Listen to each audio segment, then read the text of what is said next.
astounding stories of space and time. I'm Mardell, reading The Nobles Are Coming by Arthur J. Cox.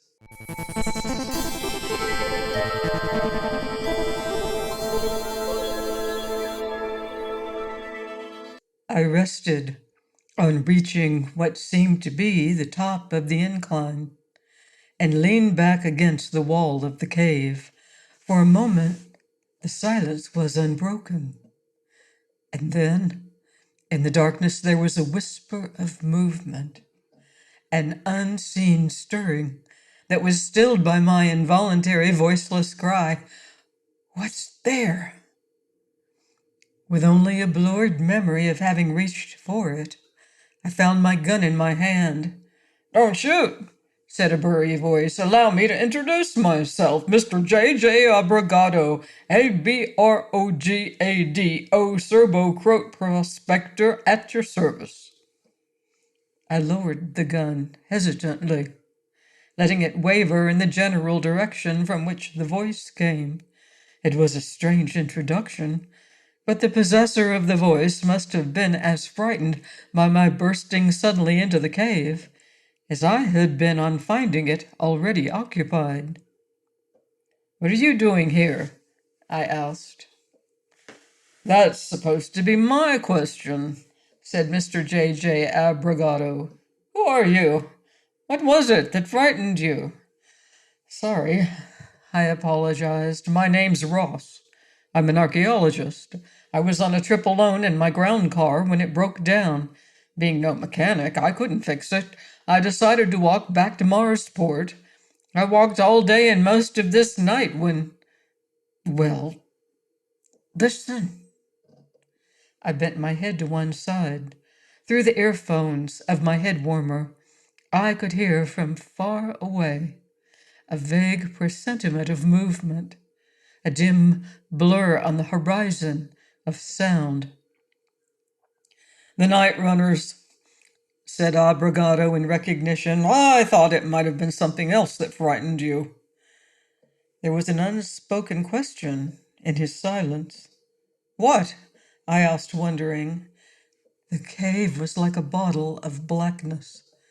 I could see nothing of my companion, not even his head and shoulders, which must have been thrust rather sharply forward. "The nobles," said the prospector. I thought perhaps you had seen a noble." The presentiment of movement had become a distant murmur, and my hand against the cave wall could detect a soft, smooth trembling. "No, I didn't see a noble," I answered. "In fact, I've never seen a noble." "Nor I," said J.J. Abrogado. There was silence again. It lasted for long minutes. There was nothing in my universe but the solidity of cave wall and floor, and in the background, the growing murmur of the night runners. "I've seen a man who saw a noble, though," I said at last. "What was left of him. They brought him to the base hospital at Marsport on a rubber blanket and placed in a tub. Nothing was missing, but he was peeled. I might just as well have said shelled or husked, as if something had tried to turn him inside out." The murmur was now the sound of a rising tide. The man I had seen in the tub had been one of the few missing men who had been found. The others had never been seen again. They had been archaeologists exploring isolated Martian ruins, or prospectors seeking precious metals. As if aware of my thoughts, Abrogado said, "Most of the missing were prospectors. I'm a prospector." Instantly, I regretted having contributed anything about nobles to the conversation.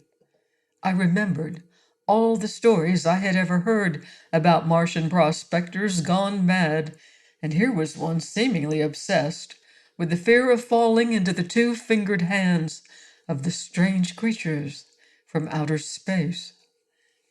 My eyes were as accustomed now to the blackness as they would ever be, and still I could see virtually nothing of my companion, except for a slight lessening of the darkness mirrored in his eyes occasionally. But that lessening gave me two items of information. He was about my height, and he was looking directly at me. "Nobles," said Abrogado in his toneless voice. "Man knows almost nothing of them, so they can stop their hearts at will, and so are never captured alive.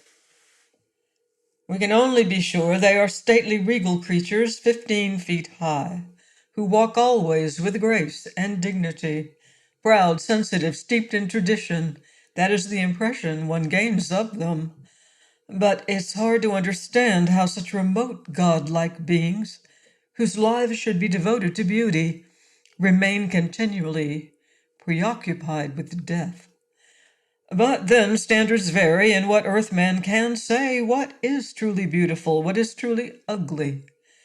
Perhaps the nobles evoke strange and somber rhythms from human diaphragms, play great symphonies of attenuated delight upon the nerves of living creatures."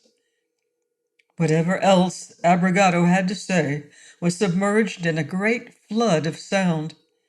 Outside, 100,000 ostrich-like creatures were racing madly through the night, their thick legs drumming against the desert sands. The cave was filled with echoing thunder of their passing. If it hadn't been for them, I would have flung myself out of the cave to avoid sharing for another moment the company of the mad prospector. But nothing could stand before the impact of that terrible explosive migration, which had mystified zoologists for so many years. Actually, I was being needlessly alarmed. After all, I was armed. What did I have to fear from a moonstruck old man? Nevertheless, I had an uneasy picture of him, standing near, waiting for the turmoil to subside, his face gaunt and shadowed by a heavy beard. For once, I wished I had the noble's ability to see in the dark. Minutes passed, while the drumming drained slowly away. "I'm glad that's over," said Abrogado. "I have some questions to ask you. I've been isolated in the desert for many months. You are the first human I have seen for a long while." "Go ahead," I said absently. I was wondering just how the missing prospectors had been trapped. I pictured nobles crouching in a cave, waiting for one of the poor devils to enter. But that wasn't likely. Their bodies were formed of large cartilage-like sections, which were too rigid to permit them to crouch or kneel. Physiologically, they had but two choices: to draw themselves up to their full height of 15 feet, or to lie flat upon the ground. In reply to Abrogado's questions, I chatted lightly about the new shops and homes and the population figures as shown in the latest census of Marsport. Abrogado asked, "Have you seen the new interstellar ship?" "The stellar missile?" I nodded. "Yes, I've seen it. They're still putting the finishing touches on it, painting, insulating, and so on." The existence of the great ship, long under secret construction, had just been revealed to the populaces of the inner worlds. It was being constructed on Mars, as it would be easier to lift from the red planet than from Earth. The nose of the stellar missile was pointed outward in the general but specifically unknown direction of the home planet of the nobles. "What star is it investigating first?" asked Abrogado. "Oh, a very likely star," I said, "considering the evidence. Sirius." "So, it is Mira," mused the other, I know little of astronomy, but it doesn't seem a likely star to me. I touched the open face of my watch, feeling the hands. I knew that in a few minutes it would be not dawn, but daylight. Because of its light atmospheric envelope, there is no true twilight or dawn on Mars. The sun just suddenly waxes into brightness in about the same length of time as it takes the glow in a television tube to wane into darkness. And so, in a few minutes, I would see my companion for the first time. I have an idea, I said, as to how we can deal with the nobles when we find them. Yes? Asked Abrogado. Mind if I sit down? I asked. I loosened my harness, unbuckled my belt. Have you heard of J-bombs? I said and dropped. Before I struck the floor, my gun-weighted hand had leapt out, and the silence was shredded by a staccato blast of sound. I jackknifed upwards, holding the trigger tight against the butt, emptying destruction into the night with desperate haste. My gun brought its stuttered sentence to a halt, and as if a period were being added by the pen of chance, there was the metallic punctuation of a heavy object dropping to the ground. Then, miraculously, the interior of the cave brimmed with radiance. An object stood out in stark relief. There was a glint of brightness on metal. A gun of strange design lay directly before me, and above me, the explosion-pocked body of a noble hung suspended from the ceiling by suction-cupped feet. It dripped blue blood upon the rocky floor, its eyes vacantly staring. Please join me next time for another exciting space adventure here on Astounding Stories of Space and Time. Until then, watch the skies.